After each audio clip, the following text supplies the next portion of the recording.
Yeah, then I call the meeting of the, I don't even know what day it is, June 11th, 2020 meeting of this Monroe County Stormwater Management Board to order. We have the minutes from May 14th. Do I have a motion to approve the minutes? Move approval. I'll second. Is there any discussion? We have to do a roll call to approve, I believe. Is there any discussion on them? Any corrections? No discussion here. Just thanks for taking the notes. That was a lot of conversation back and forth.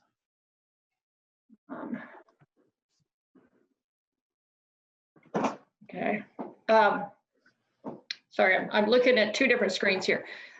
Is there any discussion? If there's not, Terry, would you call, should it be Terry or Connie that calls the roll on this? Doesn't matter. Okay. And I see we have Jason McCauley here with us. Okay. Connie, would you call the roll on approving the minutes?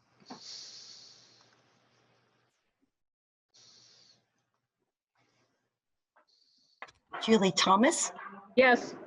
Penny Giffens, Yes. Tron Enright, Yes. Terry Coleman. Okay, sorry.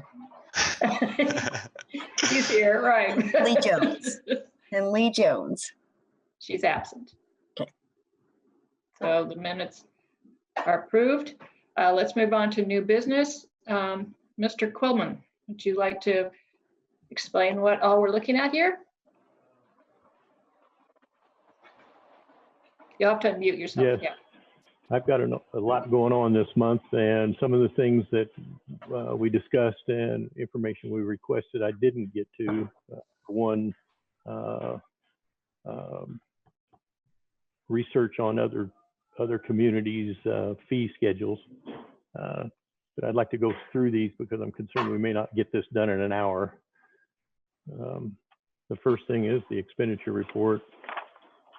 As I go through the May expenditure report, there's nothing unusual about the labor and fringes. In the 20s bracket, you'll see a $5,400 fleet maintenance. We had in addition to the miscellaneous fleet expenditures, we had significant repairs on the grade all and a stormwater truck. To account for that 5,400. If you go down, there's an 8,100 for backfill material and pavement repair. We corrected a drainage issue where we had to remove a driveway within the right of way and set it at a different grade to allow water to pass by the drive. That cost us 3,600 in addition to from the 8,100. So it's about 4,400 for other pavement repair and backfill material, which is in line, I think. If you go down into the 30s, 304, I see vehicle maintenance there, 2557. That was for repair for another truck, T7, and then the Vector truck. I think I mentioned that in my projections that it's got some miles or use on it. We had it in up in Indianapolis for repairs to the tune of $6,400.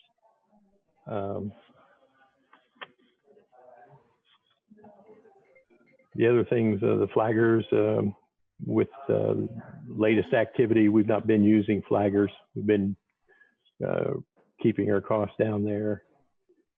Installation of new water main is for a flush hydrant out at the garage so that we can fill the vac truck from there.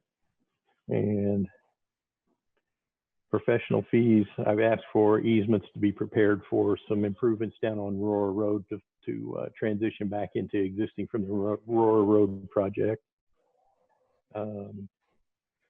Connie might want to speak about the contest winners on the calendar a little bit. She's had a a good time with that actually, with for the 2021 calendars. Donna, if you'll give them a little bit of information there. You have to unmute, Connie. We had just enough participants with the school closing early. We did just make it, but we have it's getting printed right now, and we'll have that at the end of June.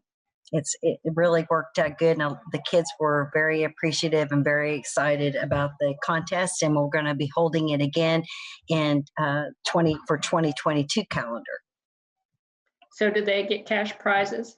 Yes, they did. They got $100 for their entry for the month, like a month calendar, and then the cover page got $150. Nice, nice. I look forward to seeing it. Yes. I'd like to say I think this is probably one of the best public education things we could come up with, because we're hitting the right niche of people, or age group in my mind. Going good. on down, I'd like to note that Cherry Lane project is now finished, and I'll be pulling that. This was the last invoice for it, so it will come out next month. You can anticipate that. Mount Tabor Road is progressing. We just had a early coordination with DNR yesterday on that. Stipp Road, we're trying to get the approval through the Corps on that. If you go to the second page, again, the expenses, Baby Creek, there was no billing last month. Stipp Road, there's a little bit of permit processing. And again, Cherry Lane, that's the last invoice there. And Truesdale is finished, so I'm going to pull those out next month. So does this mean that the Cherry Lane cost came in at underestimated? It came under at 94 by a few $1,000. Good. On Monroe County Garage is the BMP that I'm having built to meet IDEM's comments on an audit a couple years ago. The code there, the account number you see, the 30321, is actually a design. There's some post-design money in that. And also next month, I'll be adding an item for the construction of the BMP. And that bid was $218,000. So that will be added next month as that construction begins. So, Thank you. From that, are there any questions? Because I wasn't prepping to run this meeting, I would like to ask my colleagues, do we need to have a motion to accept the monthly stormwater expenditure report? No? No. Okay. That's not Okay. been the way we've been doing it. Okay, thank you. Previously. Thank you. Okay. I don't have any questions, but I did look through it prior to the meeting, so. Okay. No question. Tron, did you have any? No questions. Thank you. Okay. Julie said no. Okay, let's move on then to budget projection, transition plan. Penny, if you'll remember, I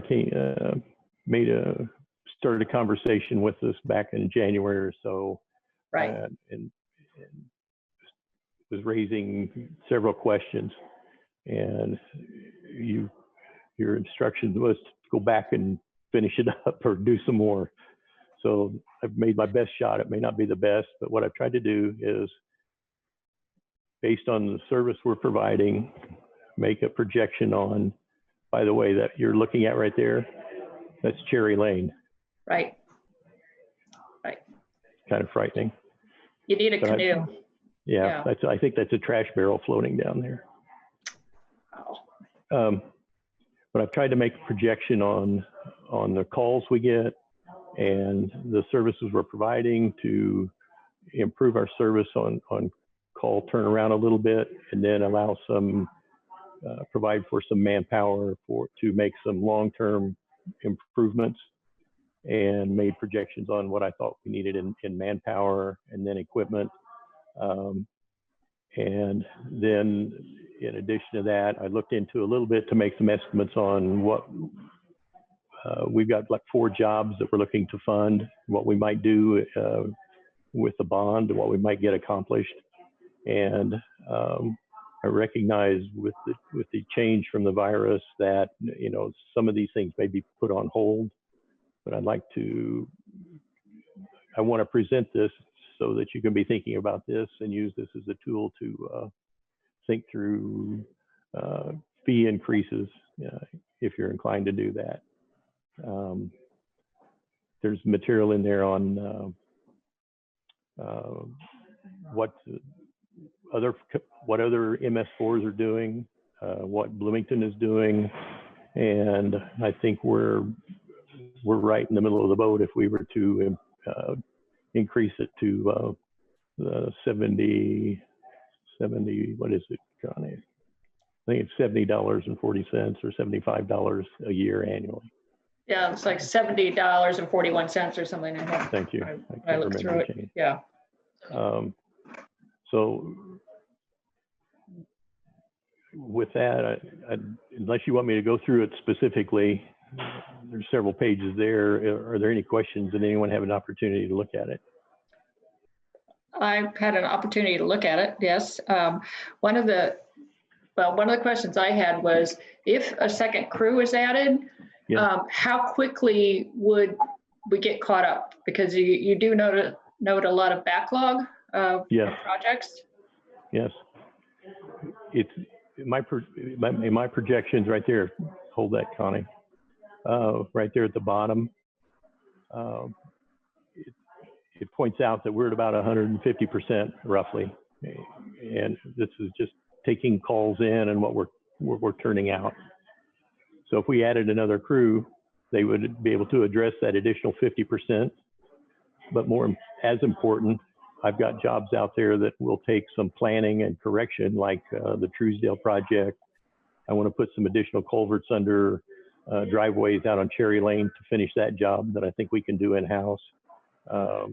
Monday, we're starting a culvert maintenance issue over on Gifford Road and the railroad over by just west of Curry. We've got a flooding issue with a nursing home there. And it would allow me to accomplish some of those things that we just can't get to now without walking away from the calls. And how much additional equipment would we need to provide what we need for a second crew? We're down a crew. Let me take the crewmen first. We're down a crew now. We had 7. If I were to bring in 2 more crew members, there's some graphics in there on staffing, right, if you can find them. Yep. 2 more crew members would allow me to run 2 crews. And generally you need a piece of machinery, a mini excavator, or that would be much less than a grade all, but we need something, you know, a piece of equipment there, and a couple trucks to haul dirt away and in and out. That would be it. And you're talking for the tandem trucks that I push for in here, they're about 160,000 each. Then you would have additional payroll and 2 crew members at about a $40,000 salary plus overhead or fixed expenses, and a mini excavator might be, I'm afraid to guess there. I did not look that up. It's not nearly as expensive, but. Well, I assume that there can be some sharing of equipment between the 2 crews too, that one crew could be using a mini excavator one day while another is using something else. So there can be some sharing of the equipment, right? Absolutely, absolutely. And another way to ease into this is what I've been doing on occasion is renting equipment for a day. A good example is this project I'm doing over on Gifford Road and the railroad. We need to get into a big railroad culvert. So we're going to rent a little piece of equipment where we can actually drive into the culvert and clean the debris out. That I would use that means to rent things as I need it, and then kind of monitor how much we're renting and see where that break-even point is. That kind of thing. Again, So Julie has a question. yes. I do, if you don't mind.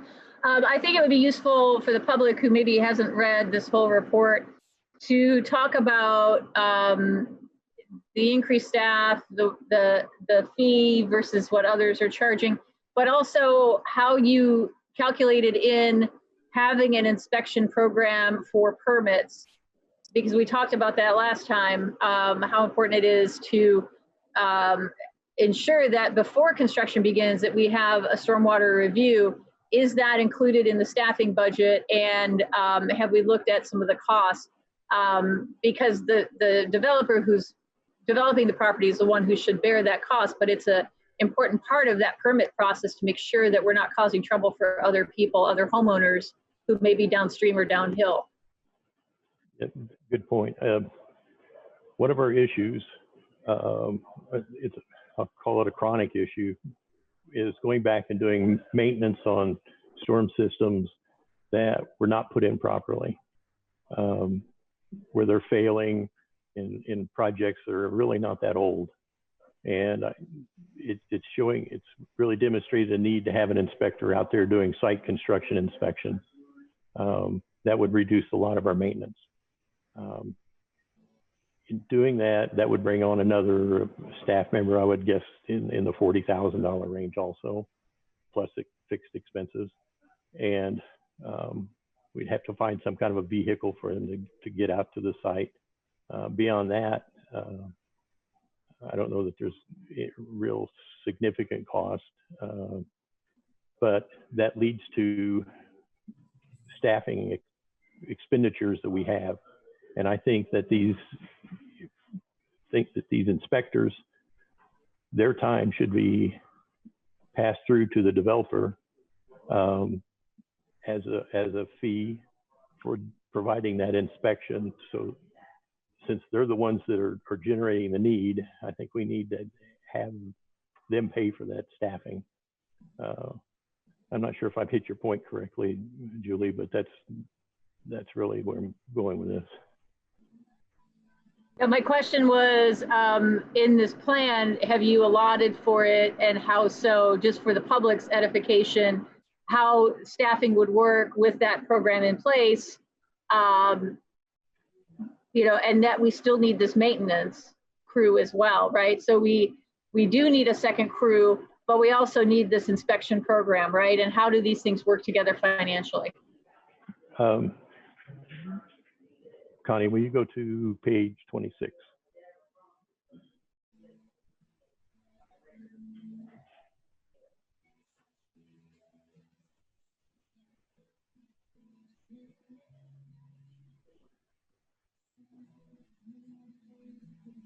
'26 is just a graphic of the staffing that I think is necessary. And I guess I'm just thinking about, the public hasn't read this. What do they need to know? What are we planning? How much is it going to cost? Who's it going to cost? okay. And will that inspector then, the stormwater inspector, I was looking for the term here, generate fees that'll help to offset some of the salary and other expenses that we're talking about? Yes, the inspector would, we would invoice his fees by the developer, or we would invoice the developer for his time. And that can be done on any number of different fee structures. Actually, that was one of the things I was to look into, and I haven't yet. But develop a fee structure that would pass that cost on to the developer. I think it's done most every community other than here. And right. That's it in a nutshell. In my mind, developers should be paying for that fee, that cost. You see there are 2 truck drivers. That sets me up with the 2 crews. And we just spoke about a mini excavator of some kind, or borrowing equipment, and a couple trucks to haul and take dirt to and from the jobs. That would be in the tune of $164,000 is the one we just bought for the truck we bought last year for a couple trucks. And again, we can ease into that and use, try to use trucks that are available from the highway or whatever is available. Where was I going with that? I think that's the main thing we're short there is the equipment and then the staffing. They could jump right in. And as I said, our workload now, we're about 50% over what we have capacity for. And I've got my long-term jobs that I'm trying to work in. So that brings up, that really frames kind of my question here, Terry. You said ease into it. So I know that right now you're saying that the capacity of what you're able to do and the workload, there's more of a workload than a capacity to kind of meet the demand as far as crew goes. So my real question is like, is there a way that you're trying to incrementally add staff, or is this something that you're thinking that is needed if we just move with the 3% increase? Or is this kind of when you go further into the packet, when you're talking about kind of in the span of 9 years or so, when do you anticipate wanting to add the crew? Because once you add crew members, we got to fix, cost. And, due to certain limitations, we can only increase our amount 3%. So even to get to what, $10 less than what the city costs will take us like 9 years, it looks like. So when would you think that would be a good time to add staff members, like 2021? Or is that, are you looking into the increases and adding staff as we're able to increase that amount? Because, I'm kind of just curious if that's part of what you're trying to do here. And if not, then, I think we should be careful a little bit, because every time we want to increase this 3%, we're going to, have to kind of go through these conversations, get the support. And then one other clarification, doesn't the county council have to approve that request as well? So that's my thinking. When do you anticipate needing those crew members, and when you can, sustain that additional staff where we still are fighting to have a sustainable budget already, because the work demand already outmeasures our staffing. So I already feel like we're kind of working from behind here. So that's my greatest concern. How do we continue to try to build in sustainability to this budget? Because I don't think it's ever going to be an end all. This is going to be here for maintenance and routine maintenance. And, there's going to be other bagged actors. The county's going to be left in a position to have to, man up. And that's, well, not man up, woman up too, if you will. Sorry. But that's my fear. Do we add 2 staffs and then we don't increase it another 3% for another 5 years, and then we just really are only able to sustain the current force that we have? So again, I'll in the fear of repeating myself to ask the same question, I'll be quiet and let you answer. You pointed out the issue of raising the fees by limited to 3%. That's a question I've had for legal. Can we increase it? And what I thought was an appropriate amount is to match what the city's doing, and that would put it up to the 70-41. If we're limited to the 3%, Tron, this stuff would expand it would happen over a long period of time. If we're able to increase it to the $70, then I can show you later on in the report where we can bring on the additional staff, and we can take some of the funding or some of those fees and allocate them to a bond to provide funding for some of the larger projects that I've been working on from the long-term So a lot of this projects as hinges well. on the fact that we can increase it to the desired amount. And then if not, we probably have to kind of reconfigure a few things. Okay, so thank you. That's what I was asking. It's a lot of information to consume. Like I said, I skimmed through it the first time, gonna read it the second time, and hopefully digest it the third time. So. And I want to kind of make a point. Julie was talking about the inspector, and we've kind of toyed with this a lot with the planning department. And if they would be utilizing this inspector also, how the position would be funded, what do we do with grading permits? And so that's why it's probably not a huge part of the discussion on this, because we've been in discussions with planning and legal and for probably over a year now. Outside of this plan, how much an inspector is needed overall in the county. So that's kind of where we were at with that inspector part, because we want to utilize that position the best we can to help everybody involved that's dealing with these developers. So, and Tron, you're right. If we can only do this at 3%, it hinders us on trying to move forward and increasing the staff that we feel that is adequate and doing the projects that we want to complete. It would make that timeline go farther out, because we're not just going to bring on staff and then break the bank and not be able to keep up and not accomplish anything at that rate. I think it'll just keep putting us farther behind, and we might be hindered at only being able to do the 3% for the next 9 years. But we didn't know if there was any way around that part of the ordinance or not. Yeah, thank you. Yeah, so you absolutely addressed my concerns. Thank you. I have a quick question on this line of inquiry, if I might. Okay, so since I hear no objections, I'll just proceed. So my question is, the opportunity to bond is present, is available, but that comes out of the stormwater fee, right? The payment, it's like a revenue bond based on that particular tax coming in, correct? So if you did that and then also tried to increase staff, then you're really sort of double dipping into the stormwater fee. And that can be problematic. So I think this has to be planned out in terms of project bonding, increasing the rate, dealing with the inspector issue with planning and building. I think all of these things need to be worked together very carefully.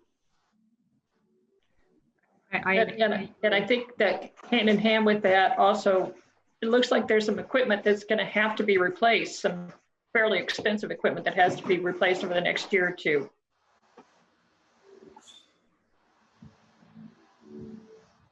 And I think throwing this out, I love this report. I think it can give everybody an overall picture of just how much, how behind that section of the department has become and continues. And you cannot have the revenue as it is right now and be able to accomplish what we feel is adequate. We feel very inadequate on what we get done because of, maybe it might be lack of staff, or it might be one of the bigger projects that's going to cost us $2 million to do that we can't construct. And Terry wanted to put this report out there, which him and Colt did a great job on it. You can see the numbers. It kind of justifies why we feel like a fee increase is there's not another option at this point. Yeah, if I might, I absolutely agree. It is a great report to have, and it's a great thing for the public to have access to, because it does share a lot of that important information about the work that gets done every day. And it may not be something that somebody's recognized in their own specific neighborhood, but it may be a road they travel on that's been impacted and corrected, and their life's easier because of it. But I guess the thing that would normally happen would be that this board would need to make a recommendation to go to for the budget hearings with the council. So I assume we have to do that by July. And Well, Or it's not a maybe- recommendation, right? This board actually has to approve it to move it Well, forward. right, we would have to approve it, but it doesn't happen because it is a recommendation to the council, right? I guess that's why I'm saying to the council, it's a recommendation. It's something where we're saying, yes, we want to do this. Now, the question is our July meeting soon enough to have that vote, to have it impact and go through the council aspect, or are we really behind right now and can only really do this next year? I would be hesitant to want to move too quickly with this because I feel like there would be at least one or two people here to talk about it. I mean, obviously we haven't really advertised it, but I'm curious, No, we curious if can't we'll do get it any- today.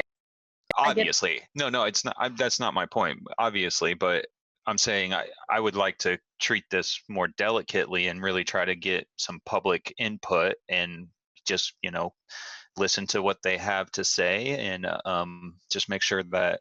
And I know everyone's on board, but with Zoom and things like that and not meeting in person, it's going to be a little more tricky. But I definitely would like to give it a chance to really corral the public to come in and give us their feedback and maybe even shoot a article to the editors and do like a public notification where we really try to get them come in. I mean, we're talking about a ratepayer fee. I Right. would really hate to kind of have anyone feel like it wasn't really exposed to them for discussion, regardless which way we Absolutely. decide. Yeah, so I have a Absolutely. fear that if we try to move it too quickly that, the optics or someone's opinion will be, we try to rush it. So Yeah, but I just have my that concern. But my concern is that if what we need is a timetable to understand the impact on taxpayers, when the council would hear it, when it would impact taxpayers. And if we're talking about right now, the way it's going right now, we're talking about 2022 pay. Oh, okay. I mean, it sounds like because I don't think we're on time to do 2021, but I might be wrong about that. But maybe some legal help would be good here. That's what I was really looking for, was just a sense of the timetable that we need to understand. Because that means we're not doing anything for 2 years.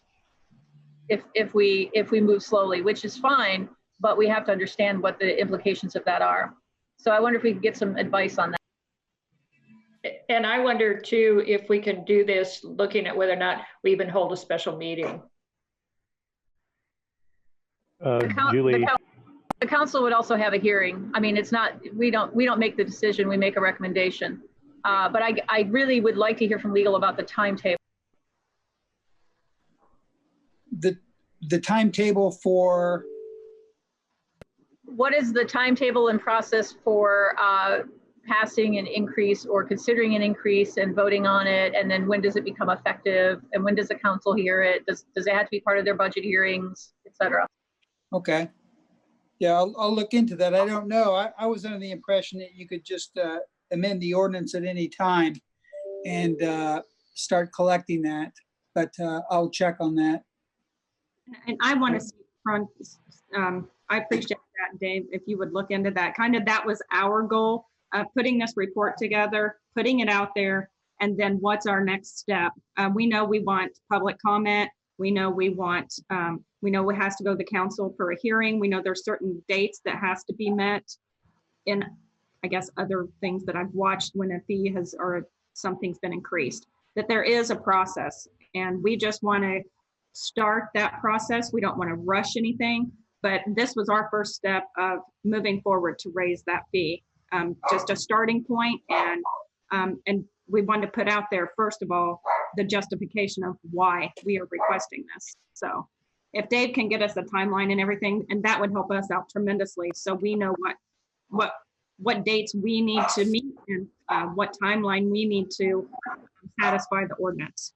Right, absolutely, because it not only has to go to council, but it also needs to get attached to property tax bills, which tells me it's at least 18 months out, if not longer.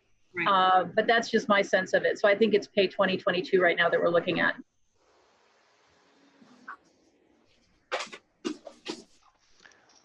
I have one more comment on this discussion, but no further questions. And it's kind of addressed in there, but when we were looking at the major factors, I guess, I think it said 5 major factors.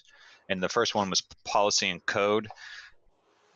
And then when you go to policy and code, they immediately talk about education.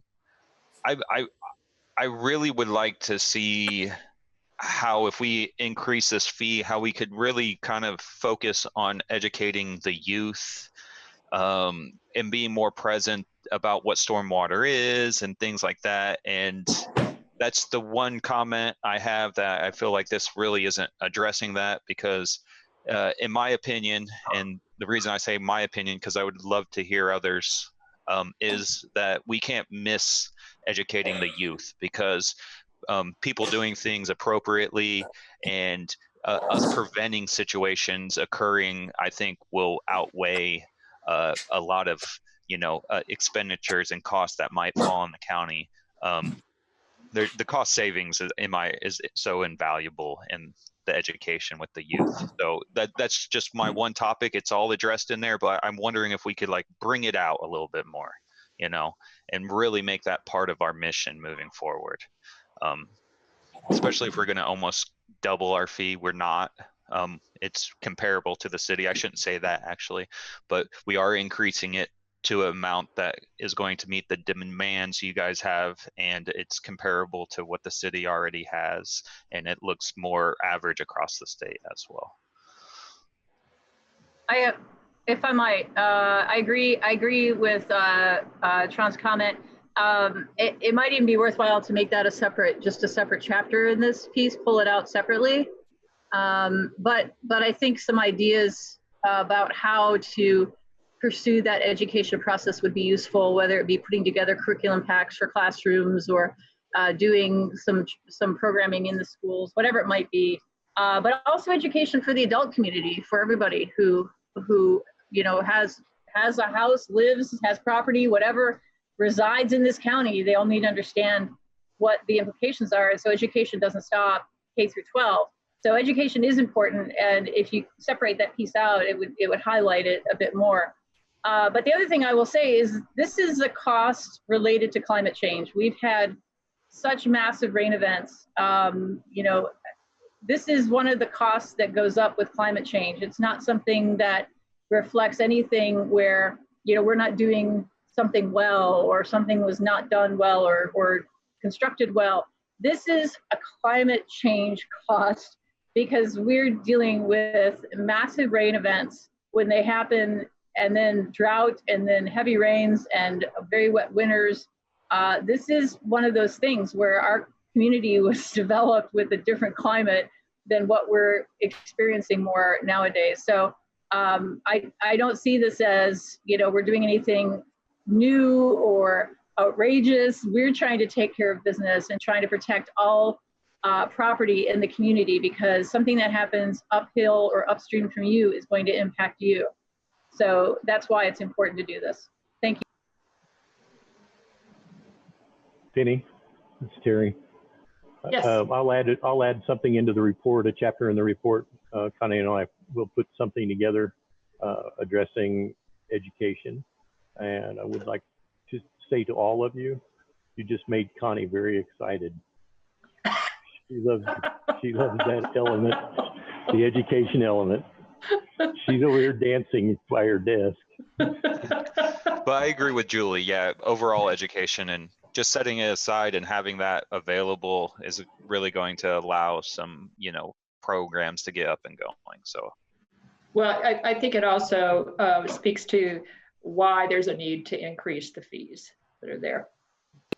Yeah, and I don't think it would be bad to actually add something a little bit more substantial about climate change than what's in there. I think there's a couple of references, and then there's some material in the bibliography that deals with climate change. But I don't think it would be a bad thing to set aside some text that says, this is why our costs are going up. This is what we're dealing with, and to provide some data on some of those massive events that we've had and the changes we've seen in just the last 5-10 years. I don't think that would be a bad thing at all to add that. Yeah, and I think sometimes when we talk about just average rainfall, that doesn't tell us about heavy storms. And so we need to sometimes pick out the worst days that we've seen in a given year and what that has meant to the demand on stormwater. Yeah, I can do that. That's lovely. So from our conversation so far, what I'm taking is work with Dave to come up with a time frame on how we might go about this, get a chapter in the report for a little more on education, and then the climate change. Is there anything that anyone has on their mind that I've missed? I think one thing that was missing for me, and maybe it's just that I didn't do a deep enough dive into what you sent us to the draft, but I couldn't tell for 2021 and 2022 and 2023. I'd like to see what some of those projections were for the equipment needs. Yeah, you told me when stuff is likely to expire, wear out, whatever. But it was harder for me to go through that year by year in terms of what the replacements were going to be. And so I think that also drives some of the expenses that we're projecting now. Let me, Julie. Yeah, quick thing too. This is something where I don't think there's anything that legally prevents the Board of Commissioners from considering significant heavy equipment as part of a bond, right? As part of a general obligation bond. So that's another option as well to throw out there, or the lease when you have a sufficient income coming in, you can do a lease. But I just wanted to throw that in the mix as another possibility. Okay.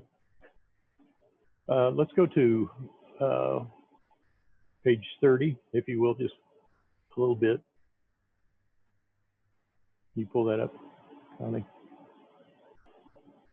What I did with this graph is try and show the green line is basically our budget now. The lower green line is what would happen if we raised it to 3%, and the upper green line is what we would do, what it would be if we raised it, increased it to the 70-41. The dark blue line is what our expenses are now.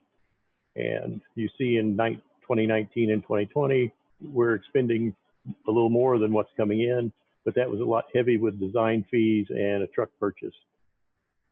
If we project out for 2021, the three low blue lines are alternatives for bringing in a truck or a couple operators or the truck and operators with an inspector, and you can see the lines keep creeping up.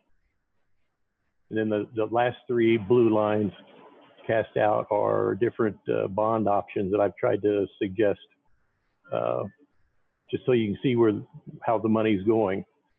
And Penny, you're right, this doesn't address time, but the point I want to make is if we bond something, we don't want to run ourselves so tight that in 5 years we want to put that employee on and we wouldn't have the capital to do it. I think we need to budget them in now, and then depending on when we feel to bring them on is appropriate. I'm not sure I explained myself well there, but. Well, I think too, when you bond for these different projects, you're contracting those out. That's not the same as hiring people to do the project in-house. So. That's correct. Lisa, you and I have had comments on this. What are your thoughts on this? Are you talking about on the graph or? Not the graph, but so I know you've got thoughts on when this should happen, and I've tried to put this together so that you'd have that data to make those decisions. Well, it would have been nice, happen yesterday, but it's not going to happen. We had to get to this point. We wouldn't have been able to get to this point without designing some of these bigger projects out of the stormwater plan. We would have not been able to realize how the requests come in daily. I can assure you, people, that's not ever going to go away. I think it can only get worse. So I see, I don't know. I think the big issues right now is getting the information from legal of a timeline that kind of helps us and know what we can look at overall and then prioritize at that point. And then also, can we only do the 3% at this point? And because I think that changes the whole picture. If you can do something 3% and, for the next 9 years, or can you do to that $70 and make the plan work? So I think that's going to be the big on the direction that we can go. So I would love to do it all and get it all done. I would love to see Stipp and Morse Creek and those bigger projects constructed, but looking at the revenue and looking at where we're at, we can't commit to construction on any of that stuff at this point until we start raising the fee. So, so I think once we know what we can do and what direction we can go and the timeline that we have to follow, then I think that'll help us prioritize on what the direction we need to go. Okay, well, Commissioner Thomas and I need to step off in about 10 minutes, and we still haven't heard from Mr. Schilling on the changes to the stormwater ordinance or the stuff on Cave Creek and yeah. Sorry, thank you. I don't think we're going to get all that today. Yeah, I can remember the C, but yeah. I would like us all to just read through all of these pieces though and send comments and questions in the interim before we have, but if we have to have another meeting sooner rather than later, I'm not opposed to that. I know we were going to try to change our meetings to Wednesdays and we didn't do that. But I would not be opposed to having a second meeting this month, honestly, just to get caught up with all of this. There's a lot going on and we've all been very distracted, understandably. But I feel like I skimmed through everything, but there's so many things I'm thinking I want to go back and reread and look at, and I haven't had the opportunity to do that because it's just been nonstop. So I'm wondering if we should try to do that. I hate to ask for another meeting, but it just seems like this is so important. I would definitely be in favor of that. And if we had something in 2 weeks or so, Mr. Schilling, would you be able to give us what we need on how we go about increasing the fees? Sure. So would we just want to postpone this meeting or continue this meeting? Yeah. Or, yeah, okay. we can continue the meeting. Do we? And typically, and we have to set a time and day now if we're going to do that, right, Mr. Schilling? That is correct. I personally would recommend a Wednesday, like maybe the 24th at 3 o'clock. I'm looking now, and I'm just curious. I'm not sure if there's anyone that wants to speak, but should we see if there's anybody or just make them continue it? You said the 24th. I'm good. That works for me. What do you think, Penny? What do you think, Terry, Dave, Lisa, Connie? Works for me. I'm on vacation. I gave up you. hopes of having That's vacation. Okay. We'll send you our questions on email beforehand, before you I go. don't have my computer. I can always Zoom. So I was going to say, you can zoom in. That's there. No excuse. Don't do it. I just feel like there's so much to process. There's so much to process. I don't want to rush through it, and I want to give the community an opportunity to read it as well. Now that they've sort of been alerted to it. So, I mean, you have your regular meeting schedule. What gives you enough time to break from that and, do whatever needs to be done and then maybe reconvene? You tell me. I'm open, and if it works for Penny. Yeah, the June the 24th. 4th at 3 o'clock is what we're talking about. 3 o'clock, Again? 24th. Does that sounds that great. work for all of you? Mm-hmm. Yeah, that way we won't be rushed. We can, if we need a little more time, we can have it. Right. Can I And I give you a couple promise, quick to reports? read much more carefully instead of just skimming through. I'm sorry, who was that speaking? That was Terry. He was wondering if he Terry. could give us a couple quick reports. Please. Please. Sure. If you look on the agenda, I put in the full Cave Creek report, Julie, just because you were asking about it. That's Right. pretty I cool. also, just ahead of it, I wrote a little one-page memo so that you don't have to get down in the weeds, but I included the report just to get it on the record. So I suggest you read that my little memo on page 111 and not the entire report. I do have questions, and so I'll send you some of those. Okay. Thank And then you. Just just above that, I put together a format for doing plot plans, a checklist for plot plans that we've discussed off and on. I've kind of formalized that, and I think it's in good shape. And I sent that over to Jackie to check and coordinate with them. So you might look at that. It's a lot of details, but I'm looking to get that going also. But when I was looking at the full report on that, it looked like property buyouts would be over $1.5 million. Did I read that correctly? On the Cave Creek? It depends on what we would go for. There's a couple homes that are in real danger. Right. I have to nurse anytime we have like a 3-inch rain. There's a real threat they're going to flood, and I would say those homes are a couple $100,000 each. But if you look at the 100-year floodplain, there's about 6 of them. So then that's when it kicks it up into close to $1 million to buy them out. And I've had conversations with Dave about buyouts, and it doesn't seem like that's a good policy to start. But that's something maybe for another conversation. Definitely, because I've attended a lot of different meetings throughout the state where they're actually ramping up repetitive damage loss, flood insurance kind of acquisitions, where there's the ability to work with DNR to kind of have some match funding or even get credits where those hundreds of thousands start to dwindling to more of tens of thousands, and they pick up on the other costs. I haven't attended something to that effect. It was at Farm Bureau last year, Drainage 101. So I'm trying to recall discussions from last year, but there are a lot of programs out there for repetitive loss in a floodway. And those are coming out of FEMA, Terry, those buyouts for repetitive loss, or are they coming out of the flood insurance companies themselves? To be honest with you, I'm not familiar with it. I didn't attend Tron's conference. I'll look into it. Okay. I'll try to pull some notes, Terry, and send them your way. All right. Now, there's so much to talk about. I'm so glad we're going to meet again, because I don't want to miss out on any of this discussion. This is all so important. Okay. Well, and every time we meet, I learn so much. Just yeah, it's amazing. We're approaching your 4 o'clock, Penny. Unfortunately, yes. Well, let me make the motion. I'd like to make a motion to continue this to June 24th at 3 p.m. That's my motion. I'll second that, noting it's the same agenda.